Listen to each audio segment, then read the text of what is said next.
Apa Pak Ustadz? Ah, kau naik kenapa pula? Ada masalah apa kau? Enggak ada masalah Pak Ustadz. Saya mau belajar. Ah, belajar ngotot gitu. Apa sih yang kau mau tuh apa gitu? Ada yang sakit saya biar bisa saya obati. Pantenan sama Pak Ustadz ya, siapa tahu nanti. Ya, ada. Nggak bisa pansos di tempat saya, nggak bisa pansos. Oh, nggak bisa pansos. Oh ya, enggak. Memang saya nggak mau terkenal Pak Ustadz. Boleh saya tanya nggak? Saya duluan yang nanya sekarang. Saya dulu yang nanya. Kemarin saya terus yang ditanya. Sekarang saya mau nanya, boleh nggak? Oh ya, nggak apa-apa Pak Ustadz. Silakan tanya apa. Bentar, ya. Sabar dulu. Saya harus ambil bahannya. Nanti kata Salesius, nggak ada tuh. Nggak ada yang kayak gitu. Ya udah nih, perhatikan video ini dulu. Ya. Video. Video apa itu, nih. Ustaz? Ini gede kali nih salibnya, ya. Nih kan ada yang joget-joget kurang kainnya. Siapa yang ngajarin ini? Adakah Yesus memerintahkan kayak gitu?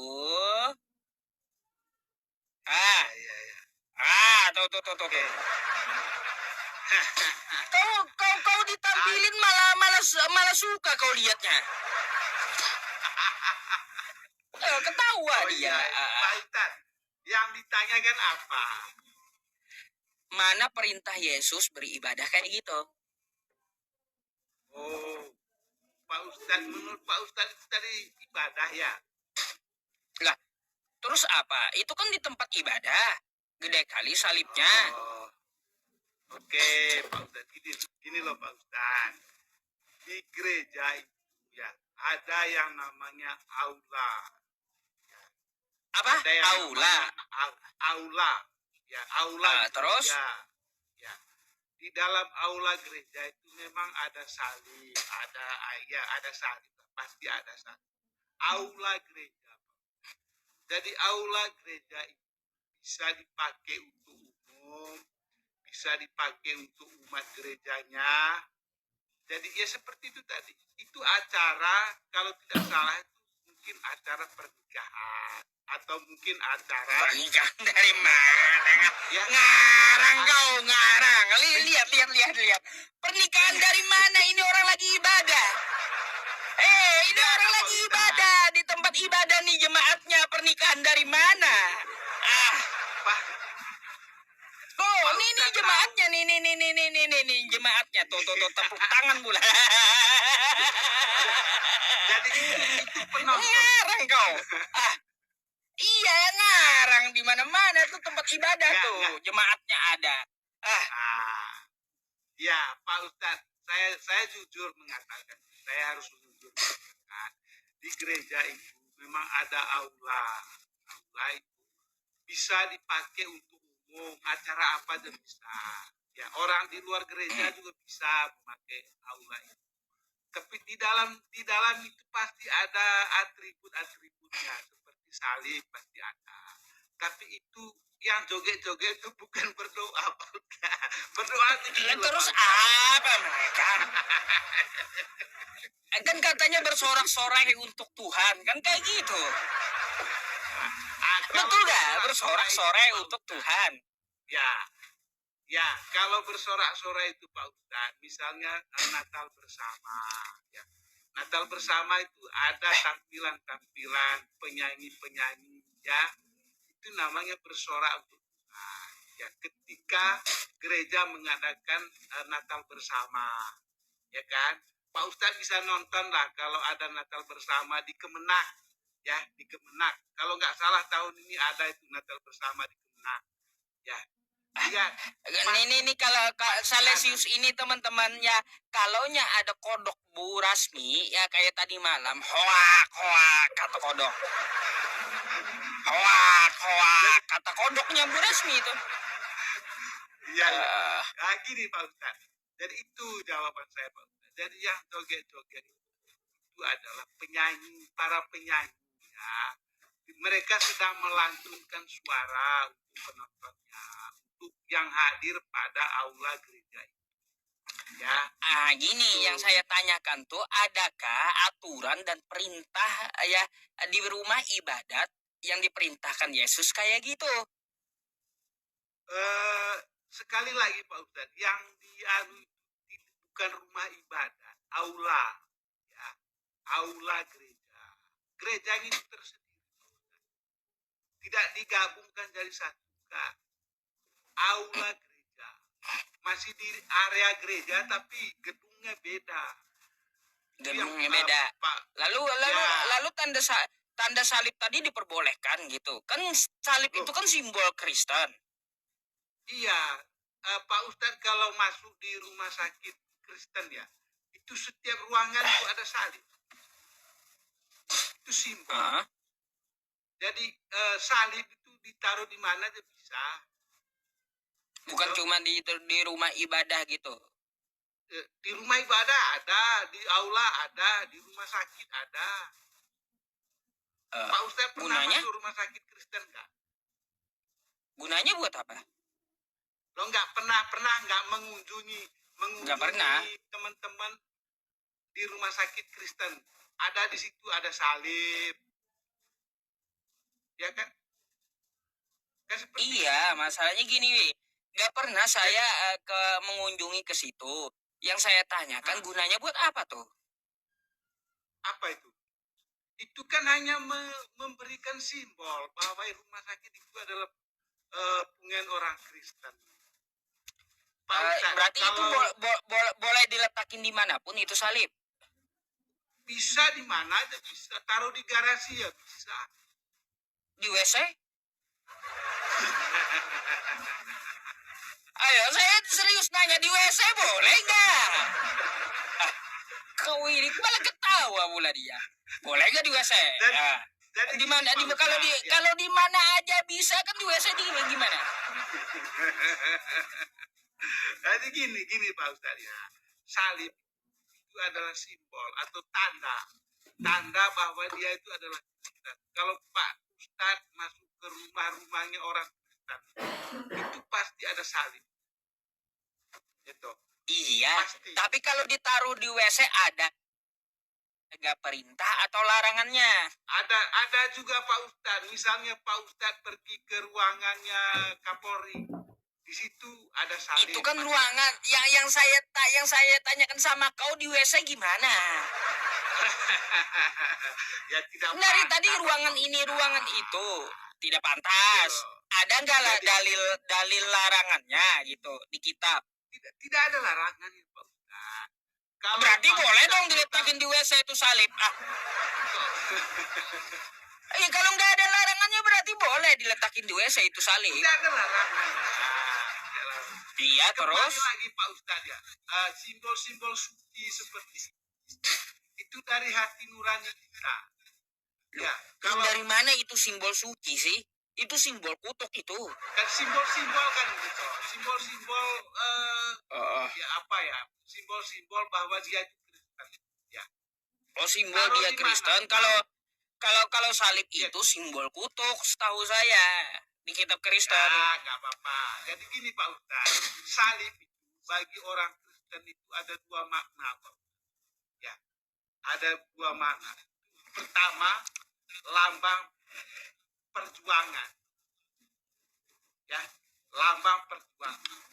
Yang kedua, lambang kutuk. kemenangan. Dari mana kemenangan lambang kutuk? Yang iya. Nah, Kau ngarang. Iya. Jadi Pak Ustadz lihat deh, pernah nonton sepak bola ya Pak? Apa pula hubungannya dengan sepak bola? Nah, ketika Ronaldo dia memasukkan bola ke gawang lawan, artinya gol kan. Dia pasti buat tanda salib. Itu artinya apa? sebelum dia memasukkan bola ke gawang lawan, itu kan sebelumnya ada perjuangan. Dia bisa melewati berbagai macam pemain-pemain lawan. Ya, toh, sampai Lalu di sliding apa segala macam. Ya, toh. Tapi ketika dia berhasil melewati itu semua, dia berhasil menendang bola ke gawang lawan. Akhirnya gol. Akhirnya dia buat tanda salib. Terima kasih Tuhan Yesus. Asumsi kau. Dari mana salib itu tanda kemenangan? Salib itu tanda apa? Tanda kalah dari Yesus, gitu.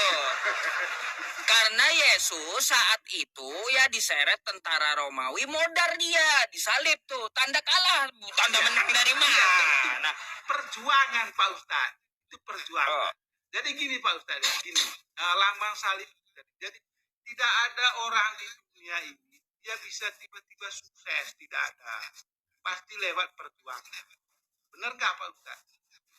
Ya, selain tanda konyol kayak gitu, juga salib itu tanda terkutuk. Kayak gimana? Galatia 3 nomor 13 salib itu tanda kutuk. Perjuangan Pak Ustadz, tanda perjuangan. Kalau kau baca dah. Nih. Kau baca dulu salib kau tuh. Ya, nih Galatia nih. Ya, Kristus telah menebus kita dari kutuk hukum Taurat dengan jalan menjadi kutuk. Jadi salib tuh ya jalan kutuk.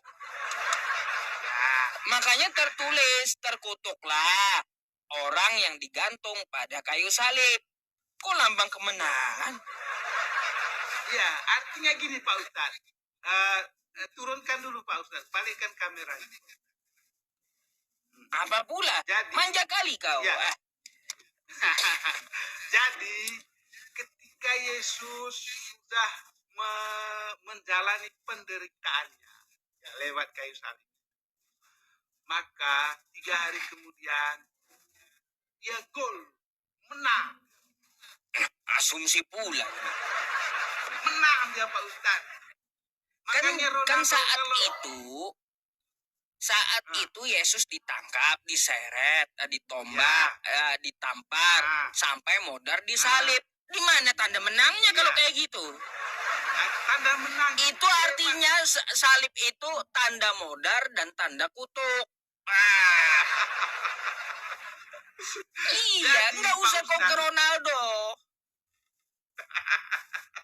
Jadi gini Pak Ustadz ya, ketika dia ditempelenya, ditombak, terus dipaku di kayu salib, itu dia sudah lewat semua. Nah 3 hari kemudian dia nendang gol, saya menang. Apa hubungannya? Asumsi kau ini ya teman-teman. Asumsi. Perjuangan Pak Ustadz. Jadi kita manusia ya Pak Ustadz, kita manusia. Tidak ada yang tiba-tiba sukses. Tidak ada orang yang tiba-tiba jadi presiden. Tidak ada. Pasti ada perjuangan. Dan itulah yang harus kita lewati. Kalau kita mau menang, kita harus berjuang. Ya enggak? Seperti Ronaldo tadi bisa melewati banyak pemain itu ya. Ketika di sliding, di apa segala macam. Tapi dia bisa menggolkan. Kebanyakan asumsi kau ke Ronaldo, nggak asik ya ceritanya ke situ. Yang setahu saya salib itu tanda kutuk gitu. Ya, udah saya nanya itu aja. Kalau masalah yang masalah apa tadi ya teman-teman, masalah joget-joget ya alasannya aula. Ya Pak Ustadz. Jadi Pak Ustadz boleh cek ya kalau aku bohong ya boleh cek di mana ada gereja terdekat. Ada nggak aula? Pasti ada aula. Aula itu berfungsi untuk misalnya ada Natal bersama gereja, tempatnya di situ. Natal bersama gereja itu ada Pak Ustaz, ada melantunkan nyanyi-nyanyi, joget-joget juga bisa. Pokok istilahnya itu happy, gitu. Karaokean bisa di aula bukan di gereja Pak. Ya. Kebanyakan makan pepaci Salesius ini. kebanyakan makan pepace, pepaci Salesius. Betul. Kebanyakan Jadi- ngarang, kacau. Mana ada? Makanya gini Pak Ustaz, coba Pak Ustaz Ah. ngecek di mana, atau di misalnya di apa itu gereja katedral Jakarta ya. Pak Ustaz datang ke situ, ada nggak aulanya? Nah, Ya artinya kayak gini, berarti selain tempat ibadah, tempat diskotik juga itu gereja tuh. apa itu? Oh, bukan diskotik. Tempat diskotik, orang joget-joget, ngapain jadi THM aja itu udah gereja udah. Namanya hiburan aula, malam. Pak Ustaz. Aula. Ya iya, Aula kan itu menyediakan tempat. juga joget, perempuan joget-joget kayak gitu. Ya Ayo. kan orang menghibur. Jadi diskotik aja sekalian gerejanya.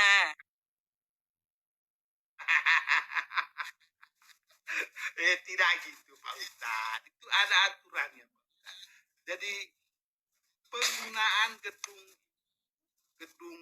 aula gereja itu nggak seperti penggunaan gedung-gedung di luar sana. Jadi Ya bisa dong, berarti di ini bisa dong dipakai orang jadi tempat dugem nanti. Kau ini. Iya, kan kalau ada joget-joget kayak gitu, bisa juga dipakai orang jadi tempat dugem jadinya. Kalau Pak Ustadz mengatakan itu gereja, itu saya katakan itu bukan gereja. Itu adalah aula gereja. Ya, tempat ibadahnya bukan di situ Pak Ustadz. Tempat ibadah itu dibuka hanya ketika ada misa, kalau orang Katolik ya bisa. Hari Minggu gitu. Ya, hari Minggu. Itu aja. Oh. Selain itu, kalau tidak ada perayaan, itu gereja tidak dibuka Pak Ustadz. Ya tuh. Pantas Kalau orang banyak protes, lebih terbuka masjid daripada gereja katanya. Ya, nggak apa-apa. Gitu loh. Ya udah, Karena kalau kan- gitu biar cepet nih. Kau mau nanya apa? Biar cepet. Kau banyak kena apa? Kebanyakan makan pepaci masalahnya. Jadi jelas, Nggak bisa, Pak Ustadz, nggak ya. bisa. Saya nggak akan turunin dia ya. Karena apa? Kita adil ya. Dia belum nanya. Ya. Nggak akan saya turunin Ya. dulu. Ya. Oke, nggak apa-apa diturun. Jadi gini, Nggak kata Pak Ustadz. teman-teman turunin katanya. Nggak bisa. Kita menjunjung keadilan dulu. Dia belum nanya. Berarti aku boleh nanya, Pak Ustadz. Ya tanyalah dari tadi.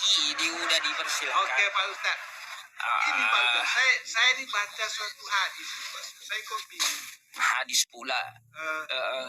Hadis, iya Pak Ustadz, saya bingung, Pak Ustadz. Hadis Sahih Muslim nomor 2814 Pak Ustadz. Mungkin bisa dibuka Pak Ustadz ya. Sahih Bukalah. Muslim 2814 Pak Ustadz. Saya pernah tanya ke Ustadz Tahta ya, dia sepertinya bingung menjawab. Apanya bingung? Kau aja yang gak ngerti jawaban Ustaz Tata. Ini Pak Ustadz. Ya, ini ya. Abdullah bin Mas'ud melaporkan bahwa Rasul Allah bersabda. Ya, Rasul Allah bersabda, tidak ada di antara kalian yang tidak ada pendamping dari jin dalam kurung setan. Mereka bertanya, dengan Anda juga kah wahai Rasul Allah? Rasul Allah menjawab, ya, tetapi tetapi Allah menolongku melawannya sehingga aku selamat dari tangannya, dan dia memerintahkan kecuali untuk kebaikan. Terus? Kita mohon penjelasan Pak Ustadz tentang hadis ini. Apakah Ya benar atau iya. salah? Jadi ada manusia itu didampingi namanya jin korin. Selain jin juga didampingi malaikat. Siapa aja malaikat yang mendampingi manusia ya itu ada namanya malaikat rokib dan atid. Gitu. Ada juga didampingi oleh jin ya, apa nama jinnya korin. Korin ini tergantung manusianya. apakah dia bisa menundukkan Korin atau tidak. Kalau dia tidak mengikuti hawa nafsunya, mengikuti bertakwa kepada Allah, maka dia bisa menundukkan korinnya seperti Nabi. Sehingga korinnya tersebut selamat. Gitu, selamat atau berislam lah hitungannya, berserah diri kepada Allah. Nah, kalaunya korinnya tidak bisa dia tundukkan, dia mengikuti hawa nafsu, terus ya contohnya ya seperti Salesius kan gitu. Menyembah manusia gitu ya. Tuh pendampingnya bukan korin yang selamat, tapi korin dari setan tadi. Gitu. Lalu apa tuh Oke. penjelasannya? Yang saya Jadi bingung gini, yang namanya penyembah manusia tuh didampingi setan. Nah, gitu maksudnya. oh gitu ya. Iya. Begini, Pak Ustadz. Terus Jadi begini Pak Ustadz, di sini yang penekanannya di sini pendamping ya. Artinya setiap umat Muslim itu didampingi oleh setan. bukan bu aduh, hadis tuh coba kau lihat, bukan cuma umat muslim, seluruh manusia. Nah, ini kan yang bersabda Rasulullah Pak. Ya iya, yang dimaksud oleh Nabi itu bukan cuma muslim, seluruh manusia. Oh, enggak, iya berarti untuk Muslim juga toh. Iya, muslim, seluruh manusia selain muslim, semuanya didampingi korin. Kan Nabi itu kan untuk Muslim bukan untuk Kristen Pak. Ini kau baca ya. Yang dimaksud Nabi Nabi Muhammad ya, itu kan nih makanya kau bahasa Arabnya lihat. Ma minkum min ahadin illa wa qad kulla. Kulla ini siapa? Setiap manusia. Setiap manusia. Aduh. ya setiap manusia Islam maksudnya. Bukan Islam didampingi Ya, jin, kan? mau dia Kristen, Hindu, Buddha, Muslim semuanya. Iya, artinya ajarannya dia itu kan ditunjukkan kepada umatnya toh, Bukan cuma umat kepada Islam, siapa-siapa. seluruh manusia. Aduh. Kulla atau kuli ini setiap manusia bahasa Arabnya. Salesius. Iya, Artinya kau pun didampingi jin. Sayangnya jinnya kau tuh setan Bukan. bentuknya. Ini Kayak Ustaz, gitu ya. maksud Nabi Kalau saya. orang Kristen, ya, kalau orang Kristen hidupnya itu didampingi oleh Roh Kudus, yaitu berasal dari Allah itu sendiri. Itu orang Kristen, Pak Ustaz. Orang Kristen justru mengusir setan. Setan itu tidak boleh ada di dalam diri saya. Ya, itu orang Kristen. Makanya saya mau minta penjelasan Pak Ustadz, apakah setiap umat Muslim punya roh jin pendamping? Tadi kan udah dijelaskan. Yang dimaksud Nabi di hadis itu kullabihi, setiap manusia. Iya, Termasuk umatnya toh. Gini, setiap manusia, mau dia Islam, mau dia Kristen kaya, kau tetap mendampingi jin. Sayangnya kayak gini, ya bentar, kan kau mau penjelasan. Sayangnya kayak gini, yang Muslim itu didampingi oleh apa? Korin yang berislam, yang selamat. Kan penjelasannya ada tadi, contohnya seperti Nabi. Sayangnya juga yang di luar agama Islam didampingi oleh korin yang bersifat setan. Kayak gitu. Jadi selain Islam ya korinnya tuh setan semua. Makanya ada yang nyembah berhala, ada yang nyembah manusia. Karena apa? Korinnya setan. Iya. Berarti Nabi didamping setiap hari didampingi setan ya Pak. Bukan setan. Kalau korin Nabi itu ditundukkan Nabi dan dia juga Islam. Ya. Oh iya, diajak sama menabikan masuk Islam kan itu. Korin. Ya, artinya gini, pendamping Nabi dan umat Islam itu bukan setan. Itu arti hadisnya. Berarti yang mendampingi siapa? Yang setan tadi mendampingi siapa di luar agama Islam? Ini kan kau baca hadisnya Nabi, toh. ya berarti Nabi itu mengandalkan kekuatan setan. Bukan setan yang mendampingi Nabi. Yang didampingi setan tuh di luar agama Islam. Nih. Nih ya. Kau makanya nih, jangan ngarang-ngarang ya. Mereka para sahabat bertanya. Ya, Abdullah bin Ibnu Mas'ud melaporkan bahwa Rasulullah bersabda, tidak ada di antara kalian yang tidak ada pendamping dari jin atau dalam kurung setan. Nah, ini kan jinnya nih antara dua nih. Ya, ada setan, ada yang Islam. Mereka para sahabat bertanya, dengan Anda juga, wahai Rasulullah? Beliau menjawab, iya. Tetapi Allah menolongku melawannya sehingga aku selamat dari tangannya dan tidak memerintahkanku kecuali untuk kebaikan. Artinya, ya dari sabda Nabi ini aja ya, dari semua manusia nih ya, kullabihi nih kullabihi ya bahasanya ya. Setiap manusia itu didampingi yang namanya jin. Cuma ada dua jenis jinnya. Apakah memerintahkan kebaikan ya atau memerintahkan kejahatan? Ya, kalau Nabi dan umat Islam, jinnya memerintahkan kebaikan. Makanya mereka sholat, menyembah Tuhan. Ya, kalaunya di luar agama Islam, ya tadi setan pendampingnya. Itu maksudnya. Itu hadisnya. Ngerti? Ya. Ngerti. Jadi ini Pak, makanya kan makanya kan di luar agama Islam tuh ada yang nyembah berhala, ada yang nyembah patung, ada yang nyembah manusia. Kenapa pendampingnya setan masalahnya? Makanya nggak heran saya penyembah manusia tuh didampingi setan. Jadi gini Pak Ustadz. Jadi kalau orang Kristen itu mengandalkan kekuatan Allah itu sendiri. Ya, tidak mengandalkan setan Pak Ustadz. Jadi yang melindungi orang Kristen itu adalah Allah itu sendiri. Roh Allah yang berada di dalam diri orang Kristen. Makanya Yesus mengusir setan dari anaknya perempuan Samaria sehingga dia itu sembuh.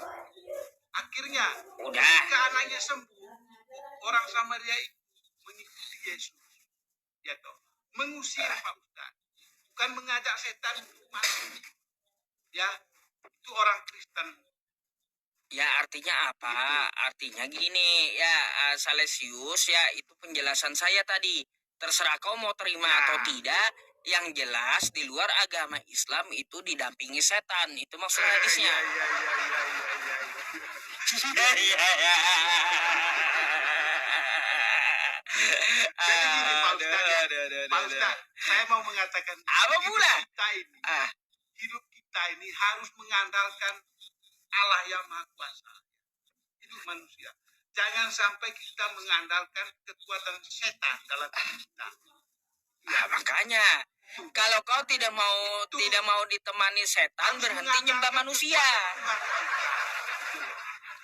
Itu loh Pak Ustaz. Kalau hadis ini menurut Pak Ustaz benar, ya menurut saya ya agak keliru kalau hadis ini benar.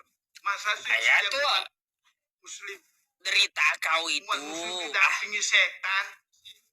Bukan umat Muslim yang di luar Muslim yang didampingi setan.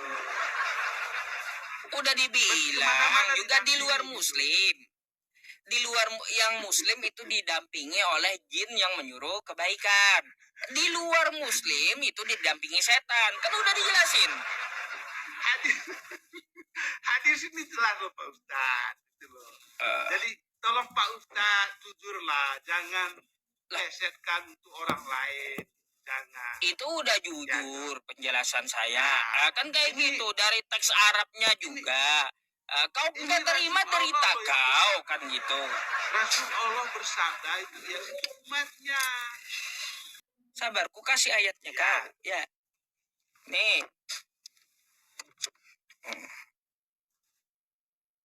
Tuh. Wa ma arsalnaka illa rahmatan lil alamin. Dan tidaklah kami mengutus engkau ya Muhammad ya, melainkan untuk menjadi rahmat bagi semesta alam untuk semua manusia ya. Jadi kalau Nabi Muhammad bersabda tidak ada di antara kalian, kan kayak gitu, tidak didampingi jin. Nah, termasuk kau Salesius berarti. Eh, eh, Masalahnya ada pembedanya. Yang Islam didampingi jin korin yang menyuruh kebaikan, yang di luar Islam didampingi jin korin yang setan. Berarti menurut Islam itu jin itu ada dua macam. Ada yang baik ya Pak Ustaz. Iya, Setan menurut itu Salesius. umat Muslim itu ada yang baik. Karena setahu saya Ada. Pak Ustaz, ya kalau dalam ajaran saya setan itu adalah setan. Bukan Ya tidak ada yang setan, jin ada dua. Iya. Setan ya setan, Tidak ada jahat yang semua. baik, Kalau Pak. setan nggak ada yang baik. Kalau jin itu ada yang baik. Setan dengan jin beda. Mana sih? Jadi jin itu Pak Ustaz Udah? kalau dalam ajaran Kristen, ya ajaran Kristen jin itu orang jahat, semua jahat, ajarannya itu jahat, itu jin, Oh, ya. berarti Makanya Tuhan, Adam berarti itu manusia Tuhanmu pertama. Salesius, berarti Tuhanmu itu mengutus jin untuk berbuat jahat dan sesat gitu. Jadi Adam ya. Adam Baca jatuh kitab dalam dosa. kau. Baca kitab kau. Adam Ya, jatuh dalam kitab dosa kau itu karena jin. Tuhannya Kristen mengutus setan untuk umat Kristen. Ayo. Jadi jin Iya. Pak Ustaz, tidak ada yang baik ya. Jin itu tidak ada yang baik. Ataupun setan tidak ada yang baik. Ataupun korin tidak ada yang baik. Semua jahat. Mereka yang membuat manusia ini jatuh dalam dosa. Ya, tidak ada yang baik Pak Ustaz. Itu harus digarisbawahi. Jin, setan, korin tidak ada yang baik. Mereka yang membuat manusia-manusia ini jatuh dalam dosa. Nah, kalau Pak Ustadz memilih untuk didampingi oleh karin atau setan tadi atau jin, menurut saya ya tidak benar lah itu. Ya, menurut saya loh. Ya ini kan coba kau lihat nih ya. Tuhan kau kan mengutus setan untuk Kristen. Lalu berkatalah hamba-hamba Saul kepadanya, ketahuilah roh jahat yang daripada Allah. Jadi setan itu dari Tuhanmu. Roh jahat yang daripada Allah mengganggu engkau. Makanya ya Tuhan Kristen itu mengirim roh jahat untuk Kristen. Tuh, kayak gimana? Ya. Jelasin lah. Iya, roh jahat itu dari Tuhanmu. Roh jahat yang daripada Allah. Roh jahat itu dari Tuhanmu. Jadi gini Ayo. Pak Ustadz ya. Jadi gini, saya jelaskan tentang jin ya dalam Kristen. Jin itu Pak Ustadz itu malaikat yang jatuh dalam dosa. Ya.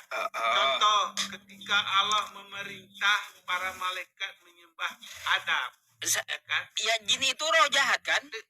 Dengar dulu Pak Ustadz ya. Betul nggak roh jahat? Allah itu tidak pernah menciptakan jin. Ya, lah tidak pernah. Ini roh jahat diutus dari Tuhanmu nih. Macam mana? Ya. Jadi gini. Ketahuilah, roh jahat yang daripada Allah mengganggu engkau. Roh jahat itu dari Tuhanmu, Salesius. Ayo. Ya, jadi gini Pak Ustadz. Ya.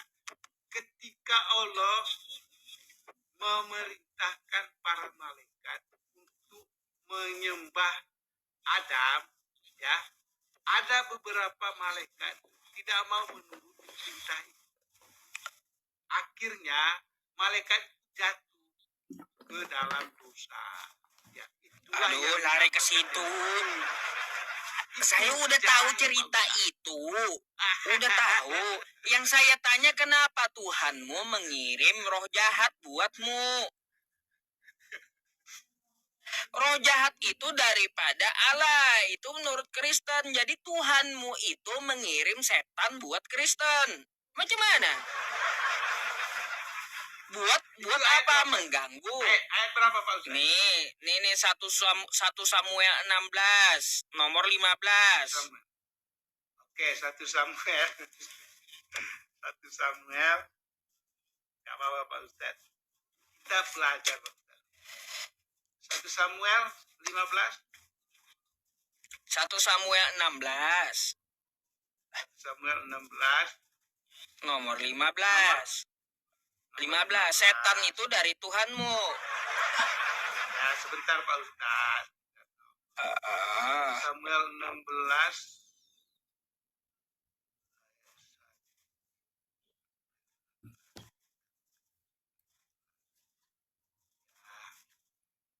Kalau Alkitab itu kan banyak bahasa perumpamaan. Perumpamaan apa kau baca dari 15 ini? Nih. Tetapi Siap, roh Tuhan siap. telah mundur daripada Saul. Dan sekarang ia diganggu oleh roh jahat yang daripada Tuhan. Jadi roh jin atau Ya. setan itu Jadi dari ini- Tuhanmu, kawan. Jadi ini, Pak Ustaz. Tuh. Ini Pak Ustadku yang saya sayangi ya. Ini judulnya itu Daud di Istana Saul. Ya. Daud di Istana Saul. Ya, tetapi roh Tuhan telah mundur daripada Saul. Ya, Iya. roh Tuhan Lalu itu apa sudah yang mundur. masuk? Ya. Tetapi roh Tuhan telah mundur daripada Saul. Dan sekarang ia diganggu oleh Roh roh jahat jahat yang dari pada Tuhan. Ya. Nah. Dengar dulu Pak Ustaz. Iya. Apa kau? Apa roh jahat setan itu dari Tuhanmu? Ya, bentar. Lalu berkatalah hamba-hamba Saul kepadanya, ya. Ketahuilah roh jahat yang daripada Allah Mengganggu engkau. Nah. Baiklah Tuhan. Ya, baiklah Tuhan. Aduh. Dengar dulu Pak Ustaz. Nanti saya Apa pula? memerintahkan Roh jahat hamba-hamba. atau setan itu dari Tuhanmu buat ganggu kau. Jadi Gimana sih ya? Jadi gini Pak Ustaz. Ayat ini menggambarkan Daud. Daud itu disebut Tuhan. Karena Tuhan itu artinya penguasa. Gitu. Terus Itu menurut makanya Jadi Tuhan itu artinya penguasa. Jadi Daud itu, dia adalah seorang penguasa. Datang mengganggu. ngarang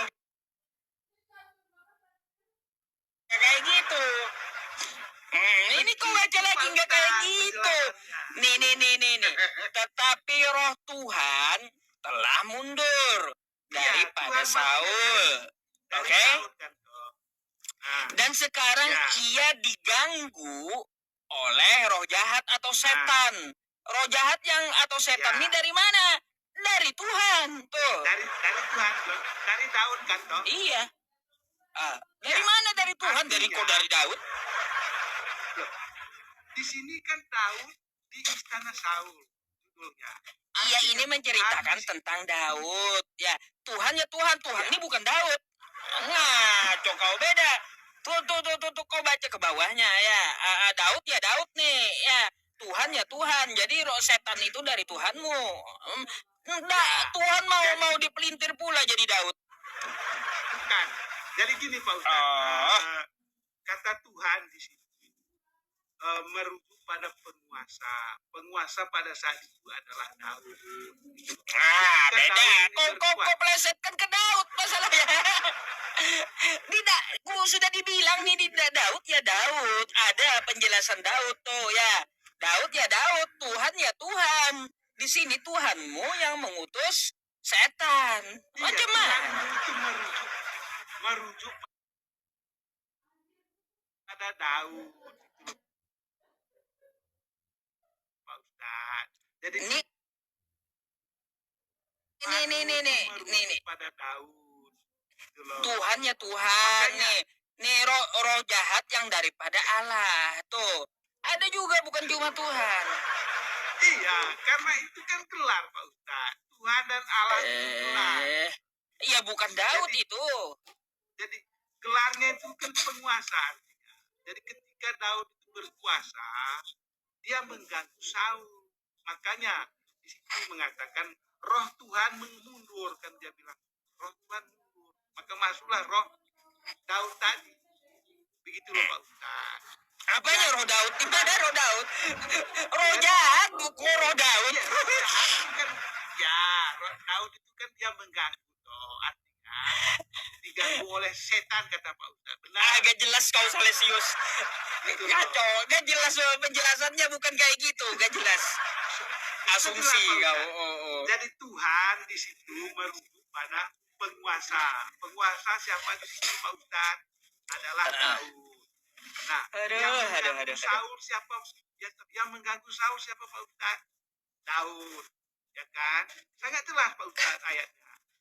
Jadi yang Kacau, mengganggu kau kacau adalah jelasinnya. Daud. Tuhan kok Daud, ngaco Tuhan kok Daud. Mau pukul pelintir, kau mau pelintir ayat kau sendiri masalahnya itu. Enggak Pak Ustaz. Jadi arti kata Tuhan Ada. adalah penguasa. Makanya saya bilang tadi, siapa penguasa di situ adalah Daud. Siapa yang Oke mengganggu lah, Saul kalau kayak gitu. adalah Daud. Begitu. Oke ya, udah Bang Salesius. Kau udah lama kali hampir 1 jam.